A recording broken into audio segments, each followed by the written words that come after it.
Bismillahirrohmanirrohim. Assalamualaikum warahmatullahi wabarakatuh. Pada kesempatan kali ini saya akan menjelaskan perkembangan biologis pada masa dewasa dan perkembangan motorik pada masa dewasa. Baik, langsung saja. Yang pertama yaitu perkembangan biologis pada masa dewasa. Istilah dewasa adalah organisme yang telah matang, tetapi lazimnya merujuk pada manusia. Dewasa ialah orang yang bukan lagi anak-anak dan telah menjadi pria atau wanita yang seutuhnya. Melihat dan mendengar adalah dua perubahan yang paling tampak pada masa dewasa. Selanjutnya yaitu perkembangan motorik pada masa dewasa. Perkembangan motorik adalah suatu proses kemasakan motorik atau gerakan yang langsung melibatkan otot untuk bergerak, dan proses pensyarapan yang menjadikan seseorang mampu menggerakkan anggota tubuhnya. Adapun macam-macam motorik, yang pertama yaitu motorik statis, yaitu gerakan tubuh untuk memperoleh keseimbangan. Yang kedua, motorik ketangkasan, yaitu gerakan tubuh untuk memperoleh ketangkasan dan keterampilan. Dan yang ketiga yaitu motorik penguasaan, yaitu gerakan untuk mengendalikan otot-otot. Selanjutnya yaitu hal-hal penting dalam mempelajari keterampilan motorik, yaitu kesiapan belajar. Keterampilan yang dipelajari dengan waktu dan usaha yang sama oleh orang yang sudah siap akan lebih unggul daripada orang yang belum siap. Kemudian kesempatan belajar. Banyak anak yang tidak berkesempatan untuk mempelajari keterampilan motorik karena hidup di lingkungan yang tidak menyediakan kesempatan belajar. Kemudian kesempatan berpraktik. Anak harus diberi waktu untuk berpraktik sebanyak yang diperlukan untuk menguasai suatu keterampilan. Kemudian model yang baik. Dalam mempelajari keterampilan motorik, meniru dan melihat model memainkan peran yang penting. Kemudian bimbingan.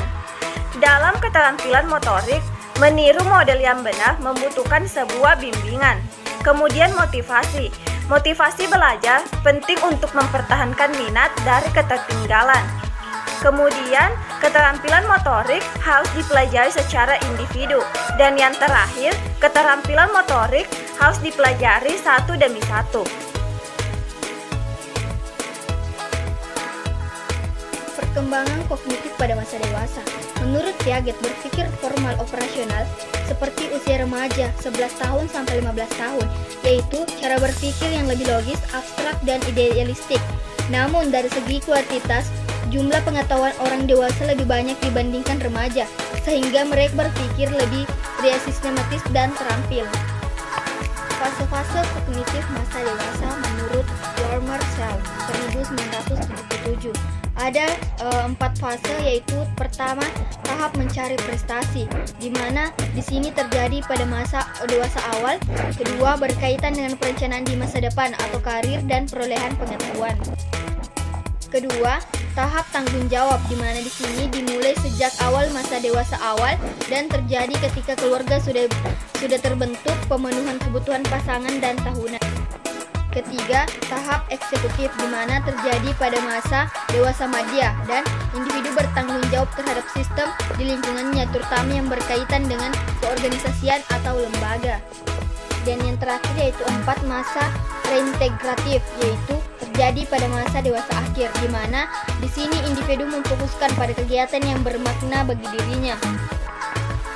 Pada masa remaja dan dewasa, Piaget menyatakan bahwa para individu sudah mampu berpikir secara kualitatif, yaitu masuk pada tahap formal operasional.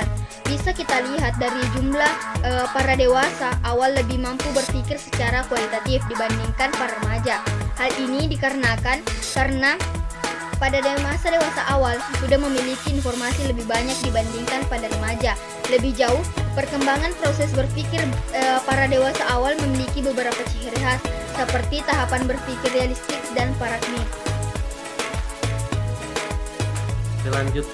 Selanjutnya, perkembangan sosioemosional pada masa dewasa. Bagi orang dewasa, perkembangan sosioemosional berkisar sekitar integrasi yang adaptif dari pengalaman emosional ke dalam hidup sehari-hari yang memuaskan serta relasi yang berhasil dengan orang lain.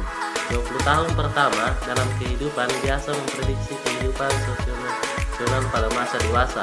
Pengalaman di masa dewasa awal penting untuk menentukan bagaimana jadinya individu itu di kemudian hari. Hal-hal yang harus diperhatikan pada perkembangan sosioemosional pada masa dewasa.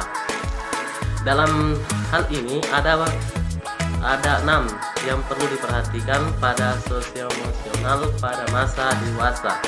Yang pertama adalah temperamen. Kedua adalah kekangan. Ketiga, kelekatan. Keempat, ketertarikan. Kelima, keintiman. Keenam, persahabatan. Pertama, temperamen. Temperamen merupakan gaya perilaku dan karakteristik berespon emosional yang sifatnya individual. Kedua, kekangan.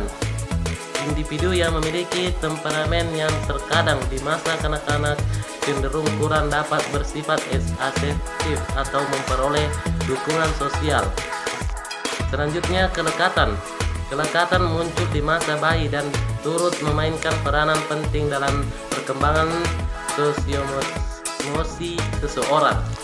Selanjutnya, ketertarikan.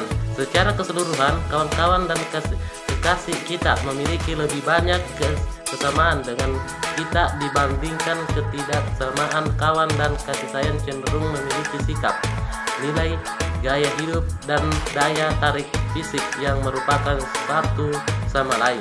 Selanjutnya, keintiman. Keterbukaan diri, self-disclosure, dan berbagai pikiran-pikiran personal merupakan tanda keintiman. Keenam, persahabatan. Masa dewasa memberikan kesempatan untuk menjadi persahabatan baru ketika individu pindah ke tempat baru dan mungkin membangunkan hubungan persahabatan bagi diri baru di lingkungan tempat tinggal atau di tempat kerja mereka.